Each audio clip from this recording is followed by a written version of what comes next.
할렐루야. 오늘은 사무엘상 1장의 말씀을 함께 보도록 하겠습니다. 오늘부터 사무엘상을 보게 됩니다. 사무엘상은 이스라엘 역사가 사사 시대에서 왕정 시대로 어떻게 이어지는지를 보여줍니다. 사무엘상 1장에는 이 거대한 흐름 속에서 자신의 역할을 담당하는 한 연이 나옵니다. 사무엘의 어머니 한나입니다. 한나가 어떻게 이런 역할을 감당하지요? 한나에게는 불임이라는 문제가 있었습니다. 지금도 그렇지만 당시 여자들에게 불임은 아주 심각한 문제였습니다.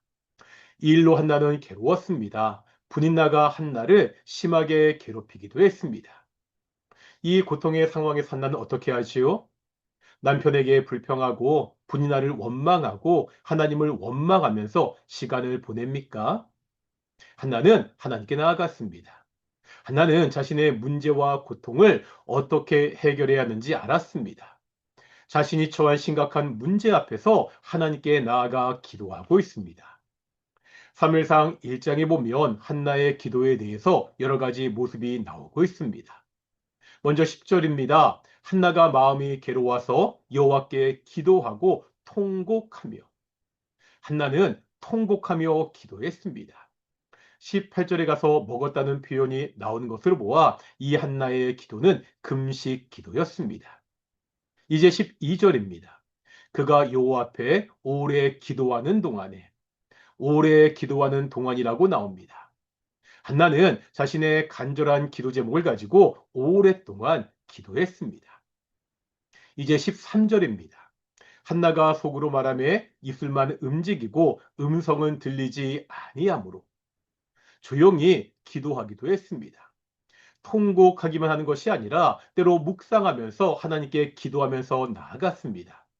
15절에 보면 한나는요, 이러한 자신의 기도를 내 심정을 통한 것이라고 고백합니다. 한나에게 기도는 하나님 앞에 나가서 고고 앉혀 거룩한 척하는 종교행위가 아니었습니다. 내가 원하는 것을 얻기 위한 고도의 교섭 활동도 아니었습니다. 심정을 통하는 것이었다는 거예요. 자신의 괴로운 마음을 다 내놓고 하나님 앞에 털어놓는 것이었습니다. 이것이 바른 방법이고 태도입니다. 고통과 아픔의 상황에서 하나님께 신앙인이 보여야 되는 올바른 반응입니다. 하나님은 역사의 주관자이십니다. 하나님의 역사를 주관하신다는 것은 큰 사건만을 이야기하는 것이 아닙니다. 한 개인 개인의 삶도 하나님은 세밀하게 주관하십니다. 한나는 이 사실을 알았습니다. 그래서 하나님께 나와 기도했습니다. 한나의 기도를 들으신 하나님은 한나에게 아들을 주셨습니다. 한나는 그 아들의 이름을 사무엘이라 이렇게 짓습니다. 사무엘이라는 이름의 뜻은 하나님이 들으셨다입니다. 한나는 사무엘이 하나님이 주신 아들이라는 것을 알았습니다. 그러기에 서한 것과 같이 사무엘을 하나님께 다시 드렸습니다. 한나가 낳은 이 사무엘은 사사 시대와 왕정 시대를 연결하는 하나님의 위대한 인물로 활약하게 됩니다.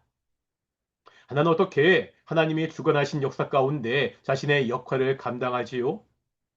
자신이 그 주어진 환경에서 바르게 반응했습니다. 하나님을 믿고 의지하고 기도했습니다. 자신이 서원한 것을 잊지 않고 지켰습니다. 한나는 바로 이 일을 통해서 하나님의 뜻을 이룰 수가 있었습니다. 성경의 시대뿐만 아니라 지금도 하나님은 역사의 주관자이십니다. 우리 삶의 주관자이십니다. 그러기에 우리의 기도는 여전히 의미가 있습니다. 기도를 통해서 우리가 하나님의 놀라운 역사에 동참할 수 있기 때문입니다. 어떠한 상황 속에서도 먼저 하나님께 나아가 기도하는 우리 성도들이 되시기를 소망합니다. 기도하시겠습니다. 사랑과 은혜가 풍성하신 아버지 하나님, 이 땅을 창조하시고 지금도 이 땅을 섭리하시는 통치자 아버지 하나님, 이 모든 것이 다 하나님의 손에 달려 있다는 것을 우리가 알고 있습니다. 그러기에 어떠한 일이 닥치더라도, 어떠한 어려운 문제가 있더라도 그 문제를 가지고 주께 나와 기도하며 하나님께 간구하는 귀한 성도들이 될 수 있도록 인도해 주시옵소서. 감사드립니다. 이 모든 말씀 예수님의 이름으로 기도드렸습니다. 아멘. 마치겠습니다. 샬롬.